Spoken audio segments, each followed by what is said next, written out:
Okay, I think we're live on air. Welcome to the Hangout or Happy Hour on Work-Life Balance as a Neuropsychologist.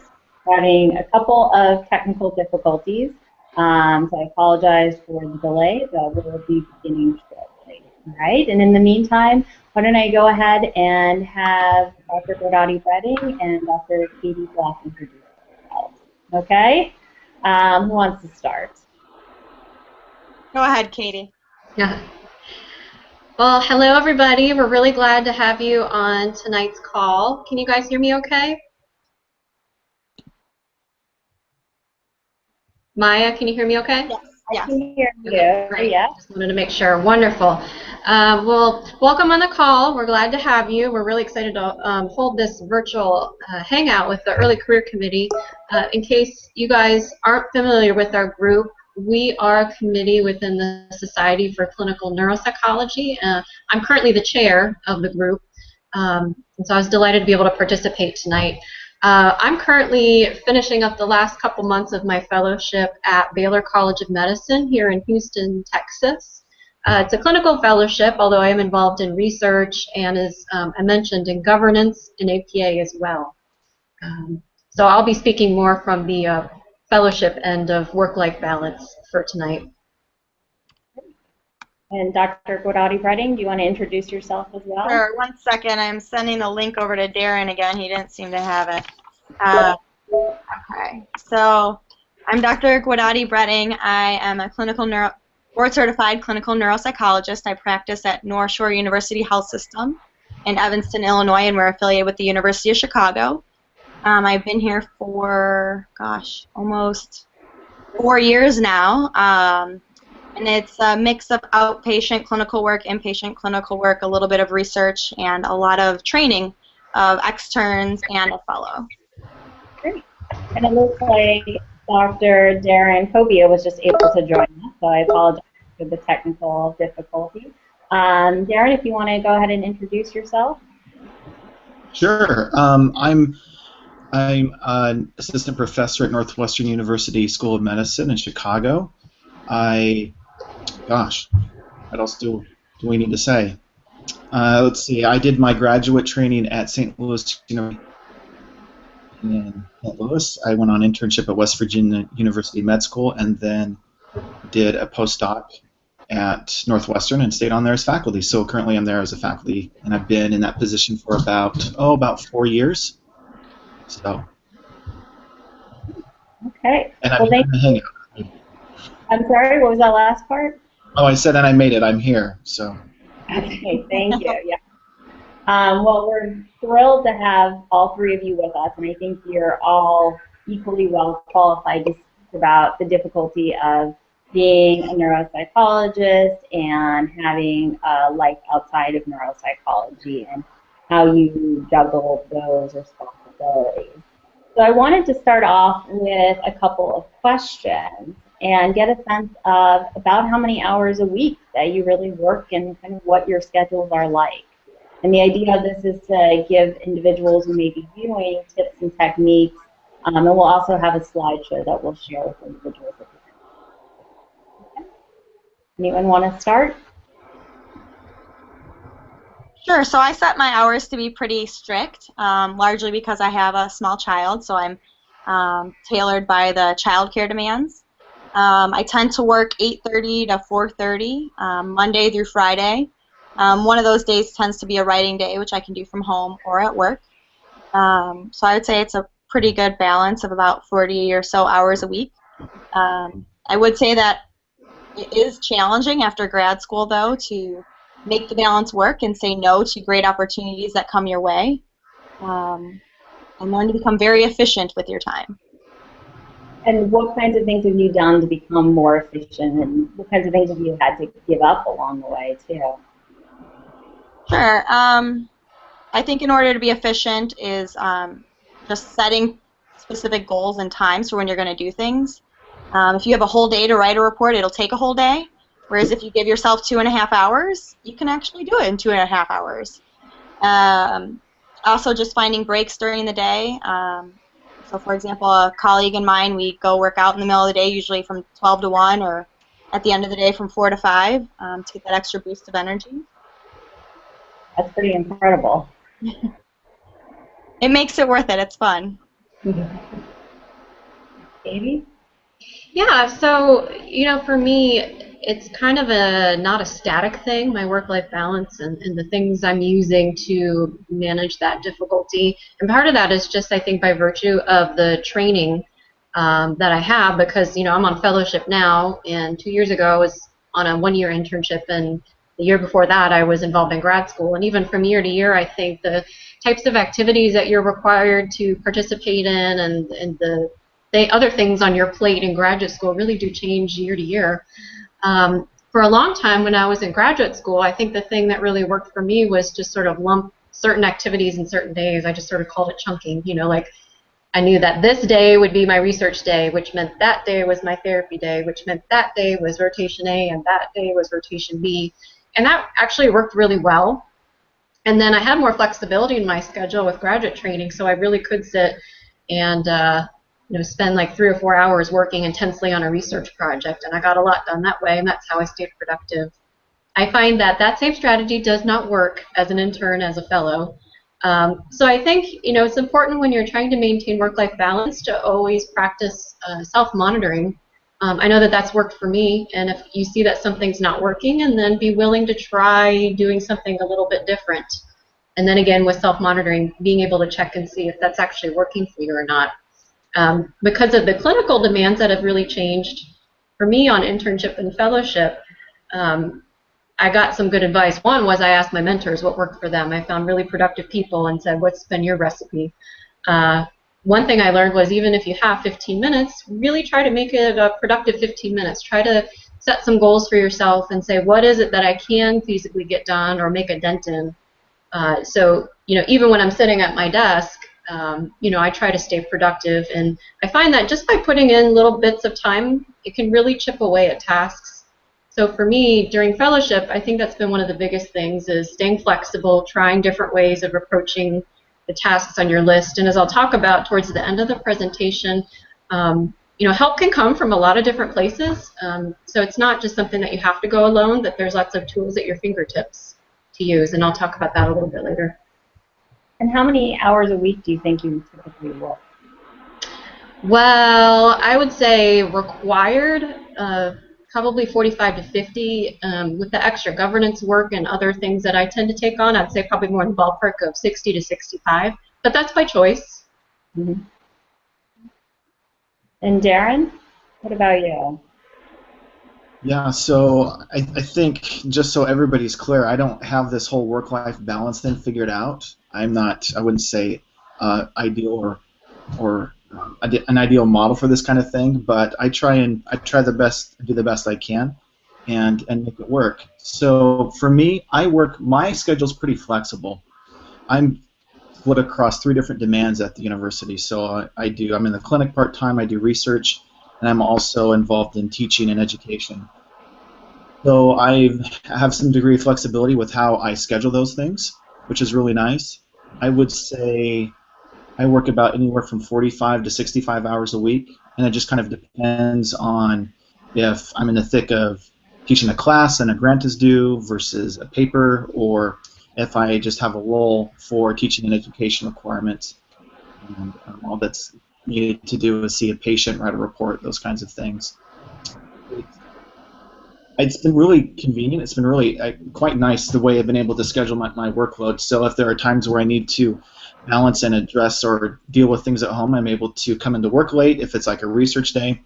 But I'll typically stay late. I ride train in and out, and I make sure most of the time do work on the train when I'm there, and just to make the most of little bits and pieces of time here and there. Yeah, so it just really kind of depends. It ebbs and flows. It flexes. I am not great at being sort of rigid and scheduled. I think I could take a page out of Leslie's book in that regard. It's it's something I think is a challenge for me. You can come show me how it's done. But it's I think my schedule and the way I've structured it just works well with my personality and works well with the things that I want to do and my overall goals. But sometimes it's still a challenge, you know. Those busy weeks when they come, they seem to come more often than not. And you got to find time where you can to make things work. So what I'm hearing from all three of you is that there's no one thing that works for any one person. You kind of have to try it out, and maybe you're someone who has to have a flexible schedule. Maybe you're someone who can work on a train. Maybe you're someone who you set a limit and you get the limit. So there's no perfect solution, but just kind of suggestions and different things that you want to try out. Mm-hmm. I would say as an early career, one of the most challenging things is actually inpatient work, and fitting that into, as Darren mentioned, somewhat of my rigid Google Calendar schedule, because those kind of fly at you. You don't know when the awake brain craniotomy is going to go on, and you have to be in the OR for an unknown amount of time, and then everything I had scheduled kind of goes out the door. So just being flexible, and then, again, like everybody said, self-monitoring and watching for those boundaries. Also, depending on what model you're in, I'm in a productivity-based model, so there's only so many hours in the day, but obviously the more patients I see, the more hours I bill, the more I could bonus. So setting those limits and not working ungodly hours or on Saturdays or Sundays is really important for me. And I think for me as a fellow, some of the things that pull at my schedule that feel stressful sometimes are just thinking about some of these extra things I know I need to get done with crossing my T's and dotting my I's. Like, at this point, I'm done with EPPP. I'm licensed in one state, but I just got done with job interviews and doing all of that. And then now I accepted a position in another state, so now I have to work on licensure in that state. And then think about, do I do this national register? Do I think about, making my credentials for boards? So there's all these extra things, just trying to stay on top of, I think, can be sort of overwhelming when there's already a lot going on with your training. And so I think sometimes when I think work-life balance as a fellow, those are some of the things that can feel overwhelming and stressful, but I think that that's also a point where it's good to get peer support. And I think that's really important, too, for work-life balance is, one, it feels validating to know that other people are having the exact same feelings that you are.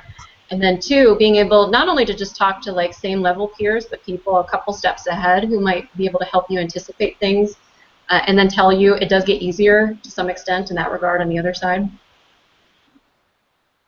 Good advice, definitely. I know all three of you pretty well, and I know that all three of you, in addition to working full-time as neuropsychologists, also have pretty extensive governance and conference responsibilities. So would you mind, maybe we'll start with Leslie and then Katie and Darren, you can also jump in, how you manage to fit this into your schedule? Sure, yeah, I think it is challenging but important to fit in those volunteer governance responsibilities. It helps me be a better neuropsychologist, know what's going on in the field, and while it might take a few extra hours each week to respond to emails or pull together data from a survey, or this year I'm the site coordinator for the AACN meeting, it all just helps give back, and that's what everybody else needs to do, and the more people we have doing that, the less each of us have to do. So in terms of finding time, I try to find it on a, I don't know where I find the time actually. Well, if you saw my Google Calendar, it's kind of every hour is accounted for from 9 until 4 during the day. So I think that's how I do it, and I do it each week. So on Thursday, so today, I set my calendar for all of next week. So I know exactly when I'm seeing outpatients, which students or techs are working with me, when I have other meetings with the other interdisciplinary committees I'm on at the hospital, like the epilepsy committee or the transplant team, things like that. And I think for me, having that blocked out schedule really helps me find the extra little bits of time. So having the Google Calendar and kind of setting it in advance as much as possible. Exactly, which some people think I'm crazy for, because obviously my patients are already in a schedule on Epic, but that's kind of my extra little tool to find the additional time that's there. Also during the week, I make a point, 2 days a week, I leave the office for lunch with other coworkers so that we can catch up on other things like life and show each other family pictures and talk about what movies are out or fun things that we're doing rather than just work all the time. Mm-hmm. That's so important.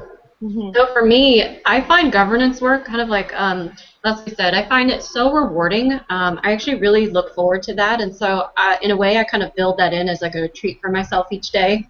So I really enjoy doing those kinds of things, and I think when it comes to governance work too, I work within a committee, and as chair, I find that one of the things that I've had to learn, but that also helps me be really successful, is learning how to delegate. So learning, that you can't take everything on yourself. You shouldn't take everything on yourself. One, because people have different work styles, and sometimes, actually frequently, people will bring an idea to the table that you've never heard before, you wouldn't have thought of yourself. That really enriches the committee and the governance activities you're doing. So for me, getting into governance was also learning how to collaborate, share duties, delegate when needed. And I think for me, that's made taking on some of these extra duties much more enriching, because like Leslie said, I think getting out of just your niche in the field and seeing what other people are doing, not just in neuropsychology, but psychology in general, just makes what I do so much more enjoyable. And I learn a lot from others. Great. Darren? Yeah, so I think I'm like Leslie and Katie. And when it comes to these kinds of things, I just love it. I think it's so important to give back to the community, to the profession, and part of it's just interacting with the people who feel the same way. So that gives me a lot of energy and excitement about participating. To be honest, I don't know where I put it in. I am certainly not scheduled. I am certainly not super good at providing that time. So I think what I've typically done is that it's been a balance of a strategy between things are due immediately and now, so I go and I get them done, and the things that aren't amenable to that type of schedule, then I typically plan ahead for. And I think I take maybe some of that earlier comment back. I do schedule some things, but it's something that I believe that most people should make time for, because it's just quite valuable. I know that there are times where those extra duties will eat up and soak up a lot of other time that you could really use to write a report or finish a paper, and it can seem a little bit burdensome maybe on occasion, but then once you get in on that conference call or you become involved in that conference and you sort of see things working, then for me at least, it becomes really quite rewarding. And yeah, that's something I've really worked hard to try and model for our students, is that it's really important that you get involved. And I believe that level of connectedness with that professional community is just so important, especially for early career individuals and trainees. I think I think sharing of ideas and discussing concerns and problems and things like this are really quite valuable. So I'm almost hearing from the three of you that being involved in these committees and extracurricular activities is almost like outlet for when you're feeling tired or a little, you need kind of a boost at work, and that can be helpful with that too. So I know one of the, I'm sorry, Darren, were you going to say something? No, I said I wholeheartedly agree. It's one of those things I think you just need to do.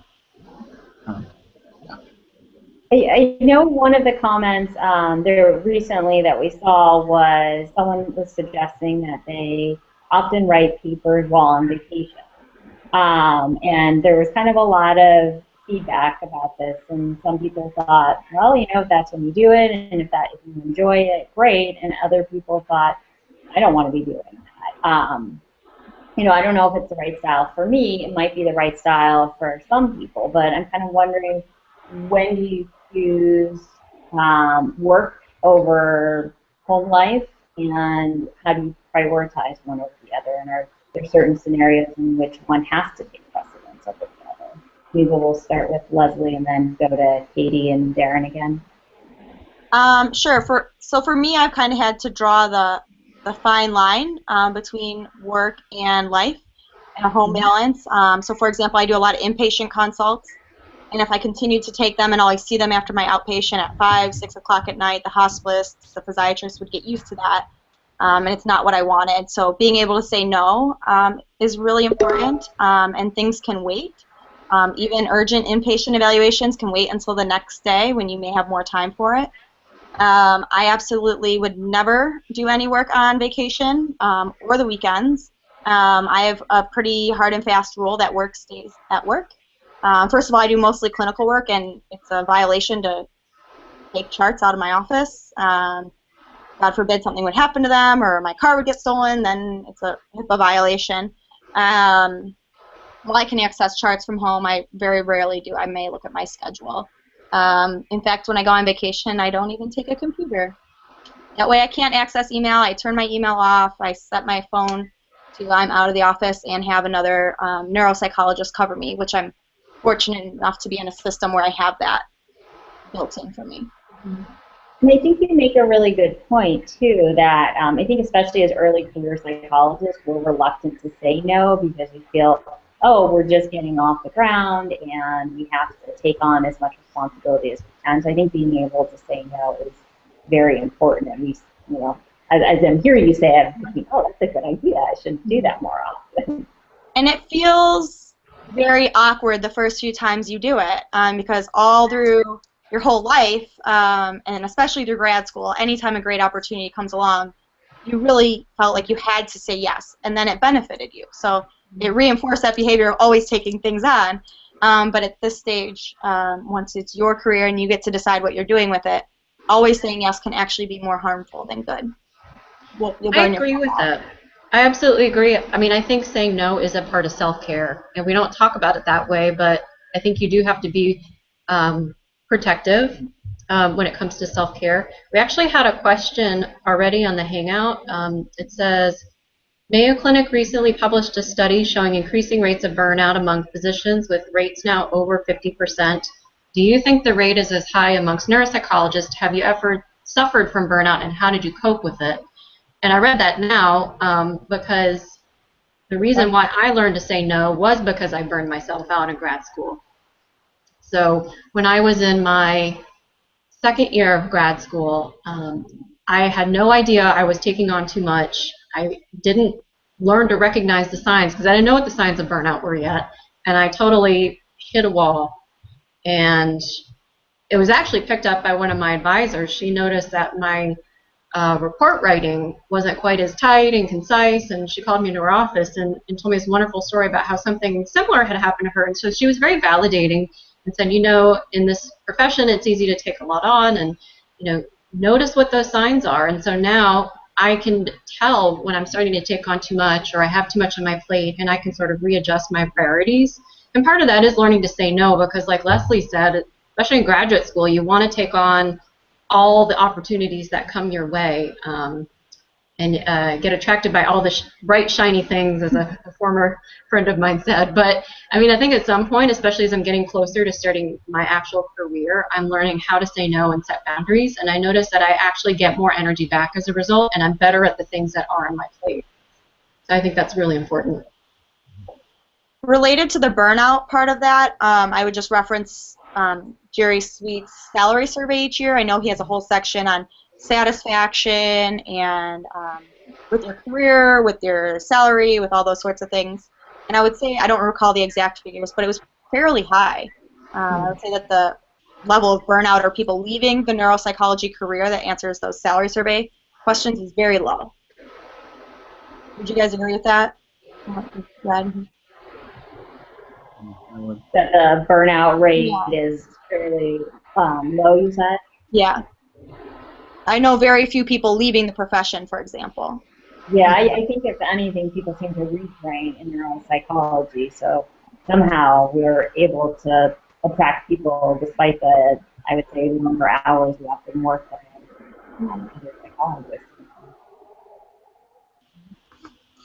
Yeah, so I kind of want to chime in on what Katie, her story, and I had a similar experience on postdoc where, you know, certainly at a setting like an academic medical setting, there are lots of bright and shiny things and wonderful people to work with and great opportunities. And coming from a place where I didn't have that as much or saw it as much, it was like, wow, look at all this great stuff, and look at all these wonderful opportunities and things I could do.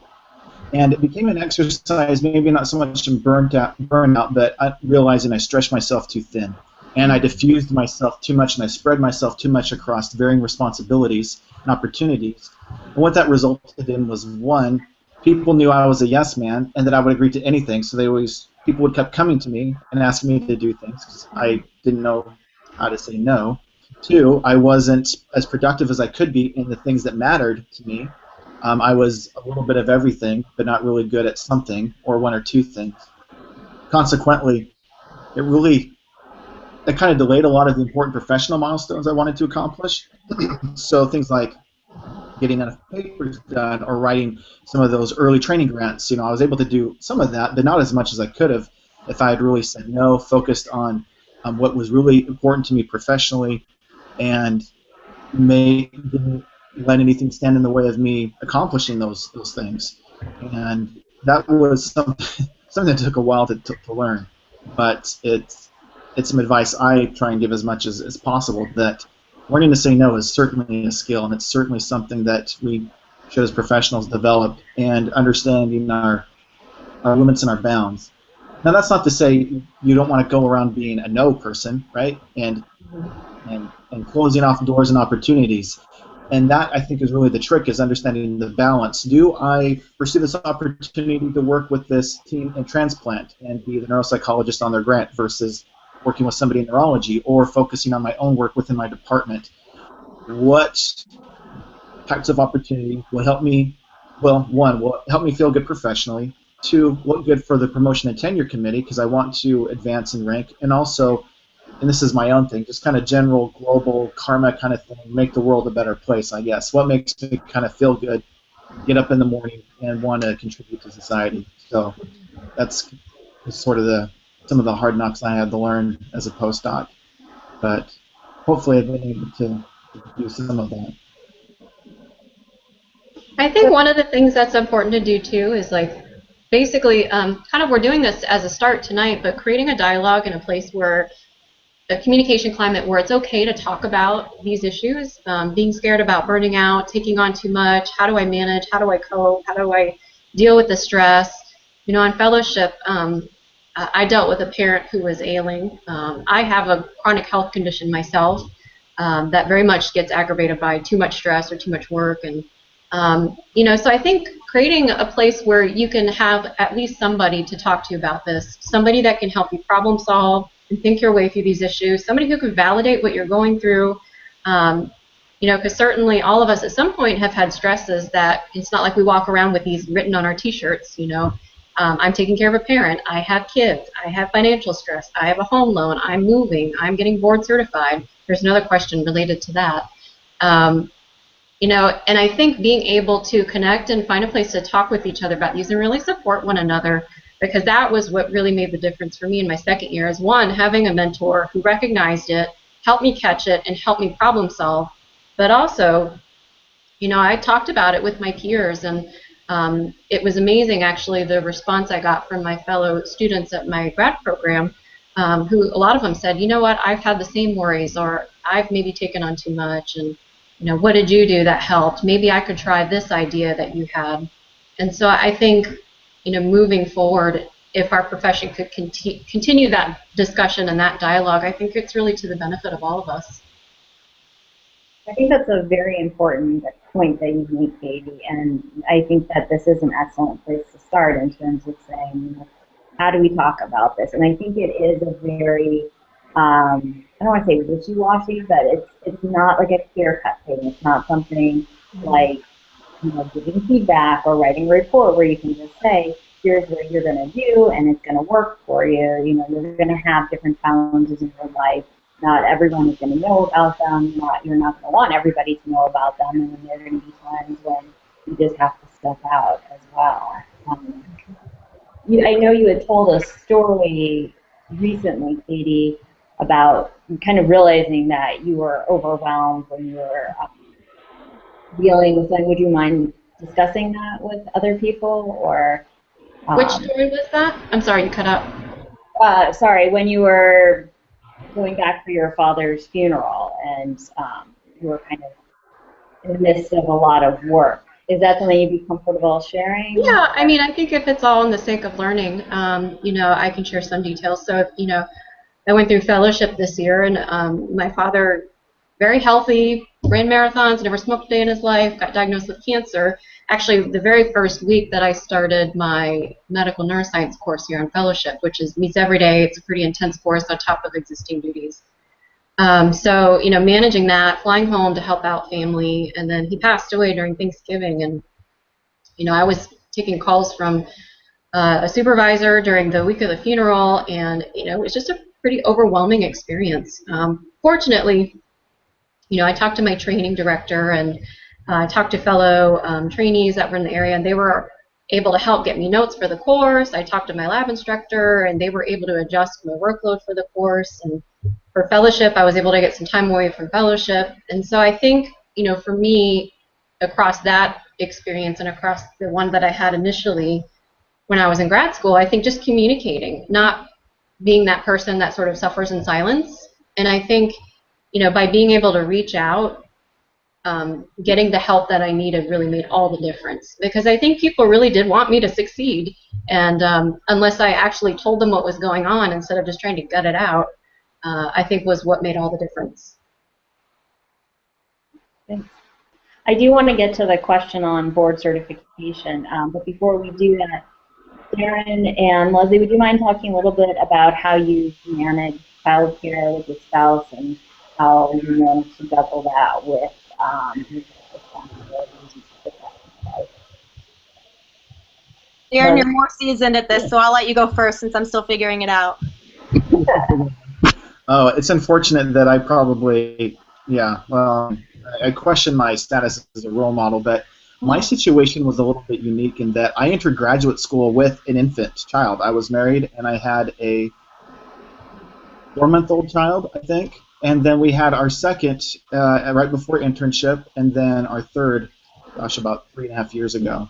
So yeah, I had to learn early on how to balance that home work / professional life pretty early, and it was trust me, it was a challenge. You can ask my wife too. You know, it was something that was, I think, kind of hard to manage. But I am glad though I went through it, because it really helped train me to be able to juggle as best as I can now that balance that I'm experiencing currently as a early career professional. I think I'm also quite lucky in that my wife has been very supportive of my career, so she's been super awesome and following me around to graduate school, to internship, the postdoc. Her career, she's a dance instructor, and she's involved in the dance world, so she's able to fairly easily integrate herself into dance studios wherever we've been, which has been great, because she's great at what she does and has been able to do that really well. And her schedule is such that she mainly teaches in the evening at the studio, so I'm able to come home, take the kids, do a trade-off, handoff, and she can go to the studio in the evenings and do her thing.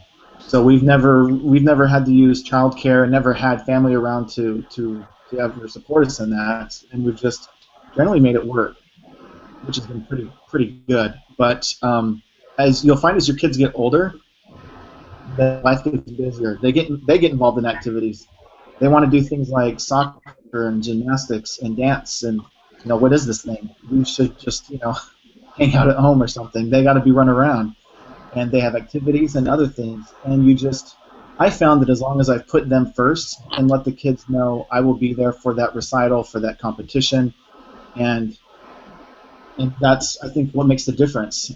For me, it's really important that my kids and my family know that I'd be there for them. And I'm certainly not perfect at it. And some advice I think I heard once was that, and this came from a former state Supreme Justice, who says, well, sometimes you just kind of muddle through, you know, you do the best you can. And I certainly feel that way sometimes.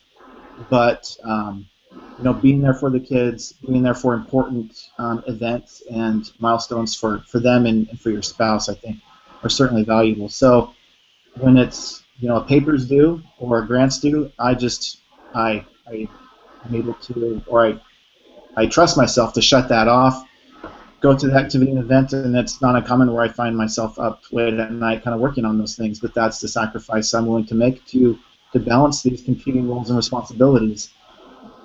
I'm reminded of, there's lots of great articles, I think, but it was more towards professional women about juggling those roles. Rothy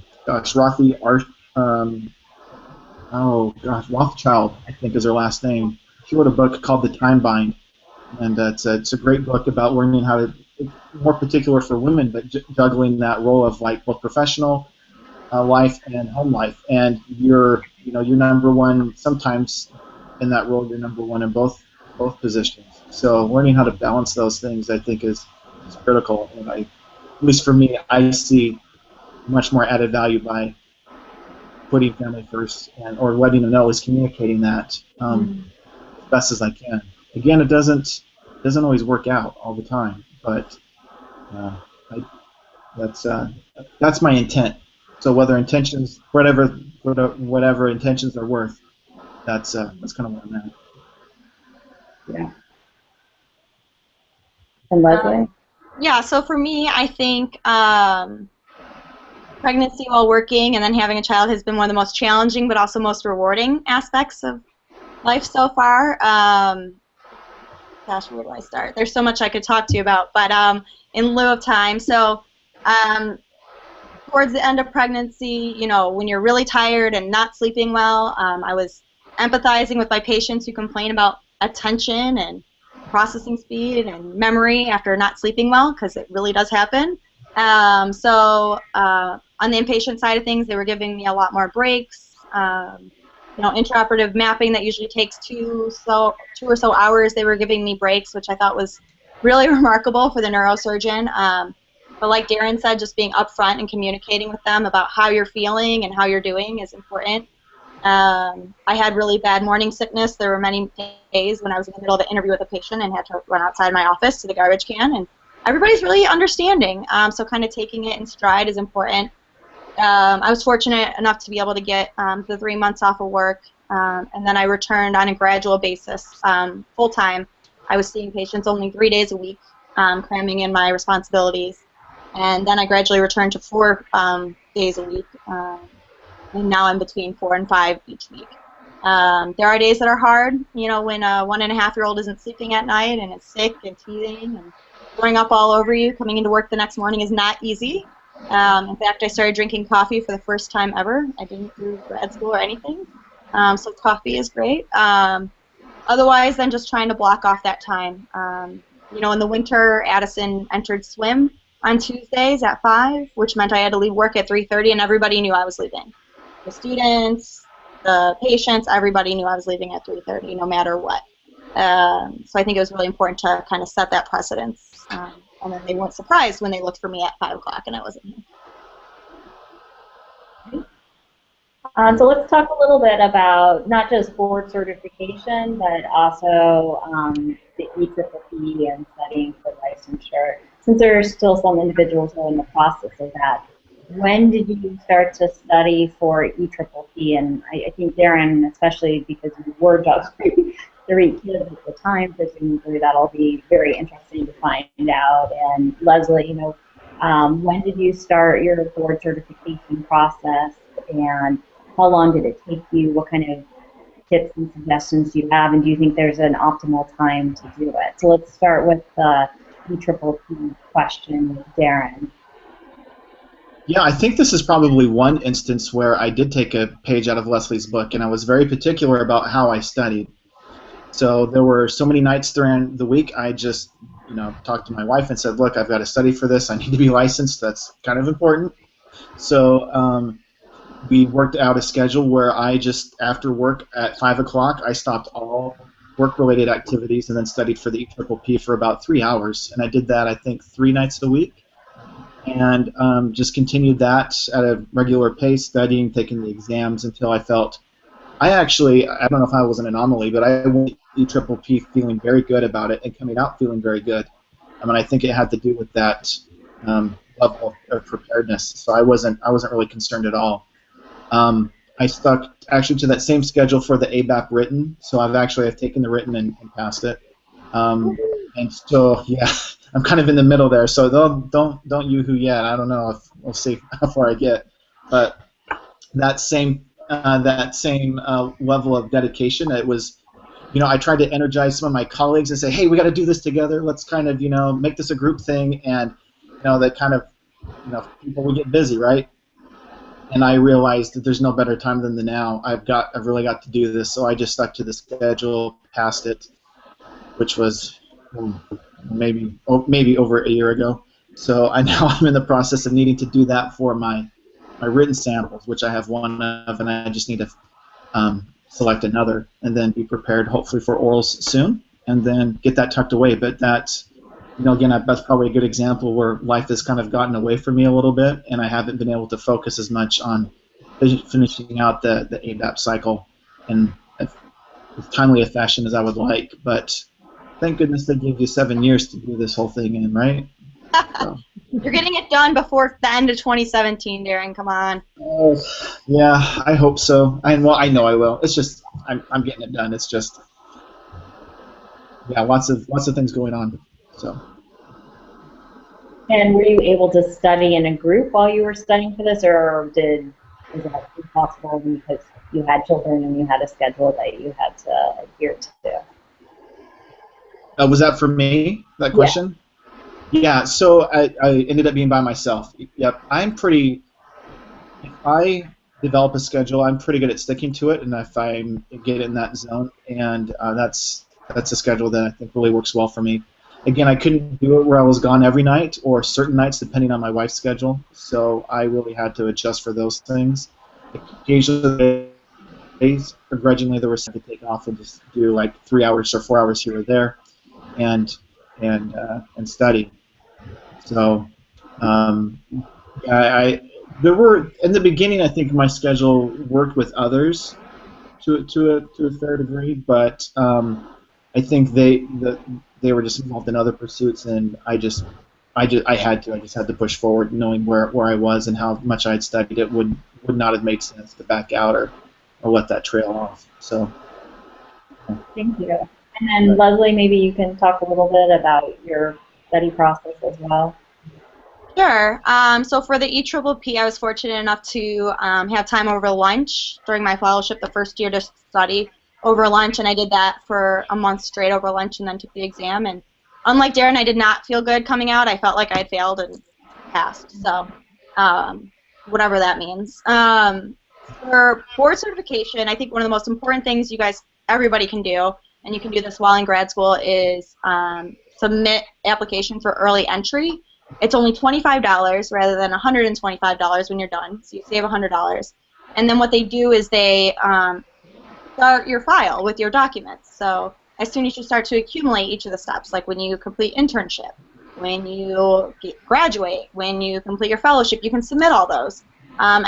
It made the process a lot easier for me. For the board certification, my motto is always just get it done. It's so fresh in your head after fellowship when you've had all that time to study up on other things, and your mentors have given you lots of articles to read.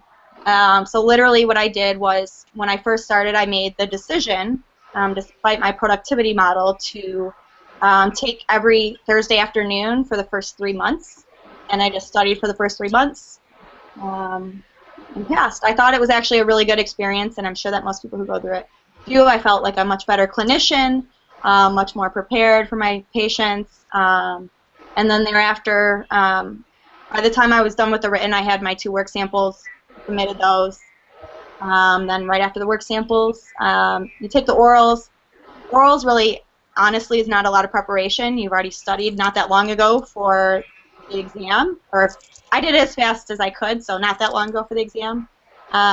Really, you just have to review some ethics, do some mock fact findings with people, and brush up on your 2 specific cases and the topics related to those. And I found the orals to be a really collegial process. Everyone really does want you to pass. They want more board-certified neuropsychologists who know what they're doing in the field. So I studied mostly by myself, given my time constraints, but I did have one other fellow who wasn't a neuropsychologist doing the EPPP with me, who was a CBT therapist. And then for board certification, I studied remotely via Skype with a neuropsychologist down in North Carolina who I had been at Rush with in the past. So we could kind of keep each other in check along the way and quiz each other. Since she was peds and I'm adult, I think that really helped. So that was finding your weakness area, which mine is peds. I'd encourage everybody to do that as well. It sounds like, you know, if you were able to study in a group, you did that and trying to get it done as quickly and efficiently as possible and as early on as you can. Oh, I forgot to mention, related to the group, Maya, that you brought up, I know neither Darren or I did this, but BRAIN, Be Ready, oh shoot, I forget the acronym. Be ready for it to happen, neuropsychology. Yes, something like that. If you don't have a group, they'll help put a group together for you. They have a lot of wonderful resources that I know that a lot of my colleagues and friends have used. So don't feel like you have to go through this process on your own. Mm-hmm. So I know we don't have much time left, and I was thinking that maybe in the time remaining, and if we go over a little, I know we started a little late as well, but Katie, maybe you want to discuss some of the productivity apps that you use and some of the suggestions that you use. Yeah, so I'm going to set it on screen share because I have a presentation that I wanted to show. It's not long. It shouldn't take long to go through. You should be able to see my slides. Is that correct? Yes. Okay, perfect. And if I put it on slideshow mode, can you still see them? Yes. Perfect. Well. Okay. So with self-care, you know, there's a couple thoughts that I think are really important, and there's a few quotes that go along with that. So the first one being that self-care is not about self-indulgence, and I think sometimes we think about it that way, but really it's about self-preservation. And it's important to practice that for yourself because, as a quote, the second quote says, you can't serve from an empty vessel. So if you're not taking care of yourself, you certainly can't help others as well as you could be. And then the third quote, the Albert Schweitzer quote, at times our own light goes out and is rekindled by a spark from another person. So sometimes practicing self-care is self-management, but also sometimes it's looking for help in other places. There's a really great story. I don't know how much time we have, but the story I have on this slide, I heard once, and I think about it from time to time when I think about self-care. So you've all probably heard of the saying, you know, is the glass half empty or half full? In the story, there's a psychologist who's teaching stress management, and she's holding a glass of water, and everybody's thinking she's going to ask that question, but instead she asks, well, how heavy is this glass? And people called out 8 ounces, 10 ounces, 20 ounces, and she says, well, the absolute weight doesn't matter. It just matters how long I hold the glass. So even if it's 8 ounces and I hold it for a minute, it's not too bad, but if I hold it for an hour or a day, I feel like I can't move my arm. So the stresses and worries of your life are sort of the same way. So, you know, if you hold on to those for a short period of time, you might not notice, but if you don't address those and you carry them around for a long time, they really can have an effect on you. So it's time to time, it's important to remember to put your glass down and manage the stress. So in terms of like self-management, you know, there's some things you can do. Reachout.com has some really cool resources. This is actually, I think, geared towards social work, but when you look at them, I think they're great resources for mental health professionals in general. So it has some that are directed more towards self-care at work specifically, but then there's also more general resources, and they actually have an assessment tool where you can sort of jot down in different domains of your life where you might be having difficulties with self-care. So the presentation, I'm totally fine with sharing this after tonight's presentation, so that way you guys can access these links, so you don't have to worry about trying to write them down. One of the things I like to follow, too, in my own self-management strategy is something called the Eisenhower Matrix. It's actually named after Dwight D. Eisenhower, who apparently was very productive.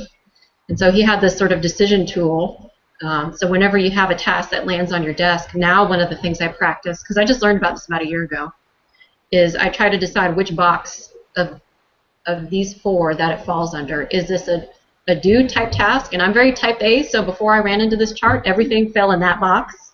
But now that I realize some of these items are going to be a decide, do it later task, some of them are a delegate type task, and some of them are just things that don't need my time and attention right now.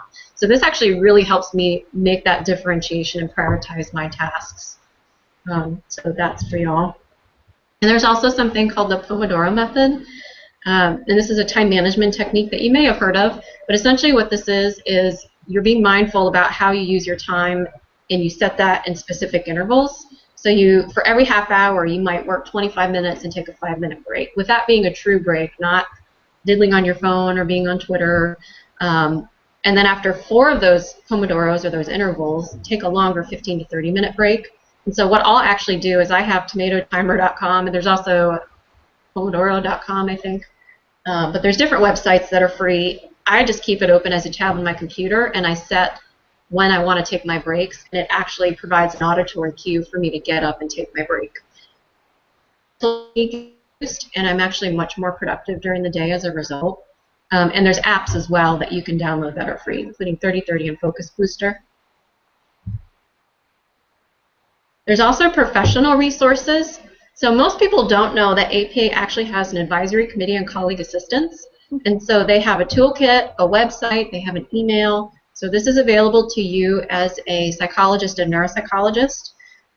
So the website's there. Feel free to look it up. Take a look at their toolkit. They've got different links to lots of different articles, some that cover deaths in the family, some that cover how do you balance child rearing with your professional life. And so there's lots of different resources that are out there, and this is a good place to access some of those.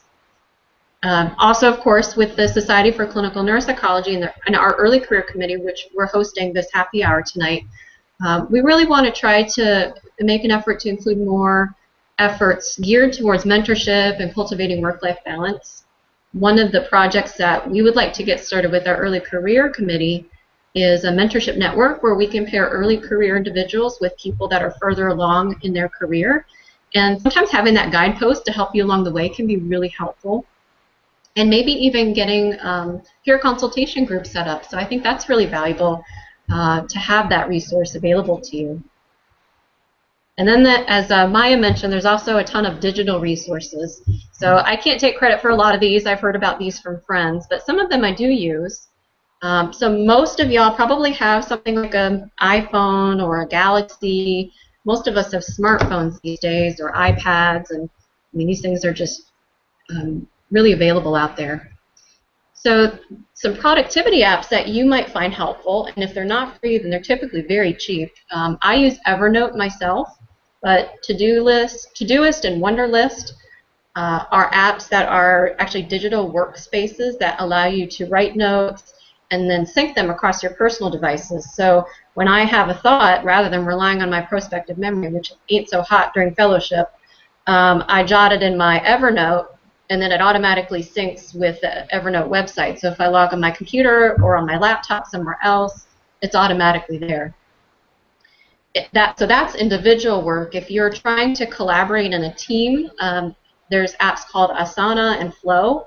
So you can actually track team emails, set project assignments, set deadlines, track each other's progress. So those are kind of group-based productivity apps. If you're looking for something that's going to let you jot a note to yourself and email it to you, rather than just doing that through your email app, there's also apps called Captio, Pop, and ThreadNote that let you do that lickety-split. So some people find that helpful.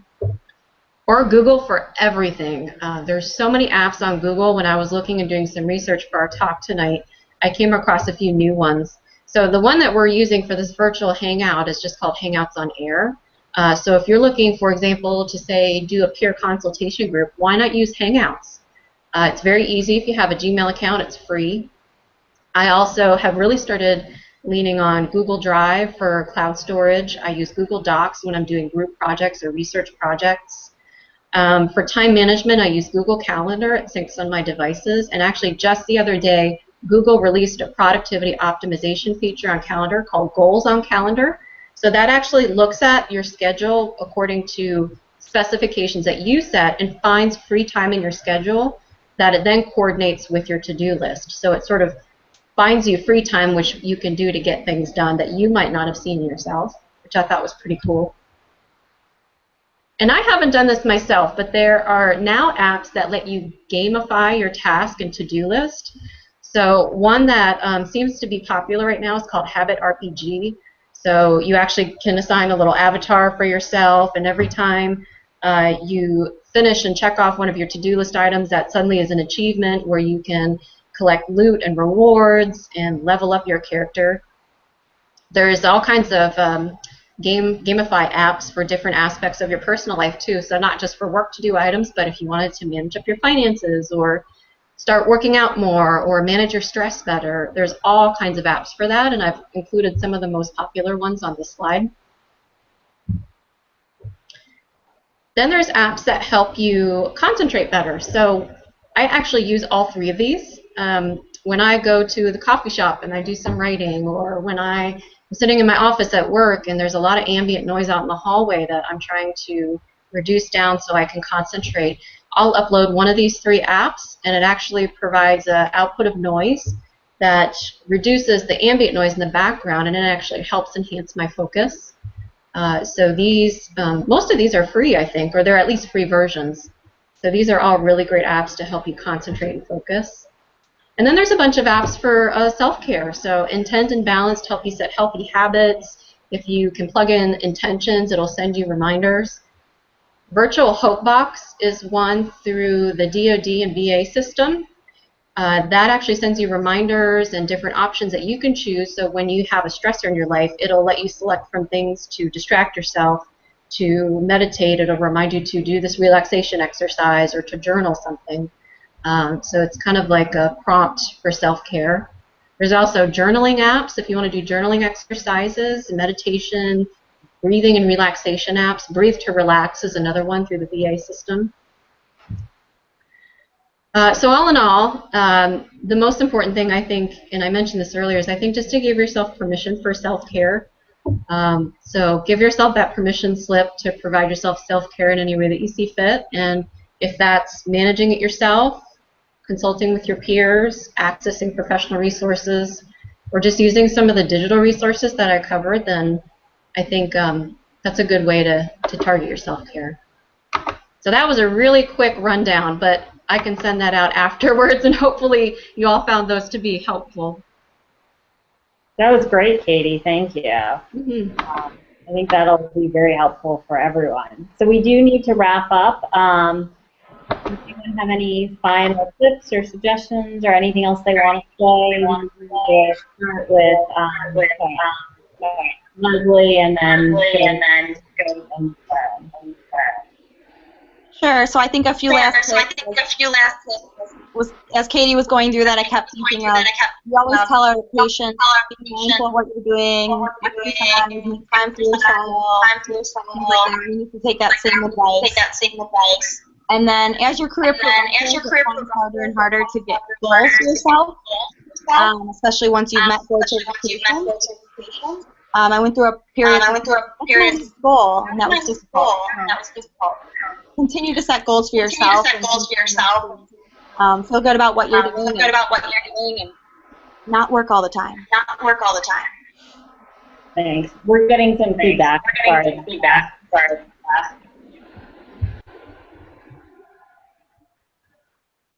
Katie? Yes. So yeah, I hear that feedback.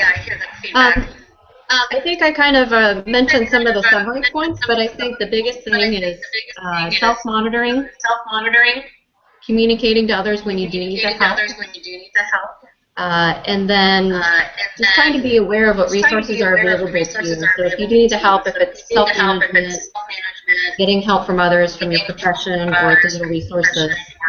Certainly, the Early Career Neuropsychologist Committee is always here to help, so don't hesitate to email us. And Darren? Parting words. I would say perseverance is a good one, at least for me. And I think, there are going to be times that are going to be tough, right?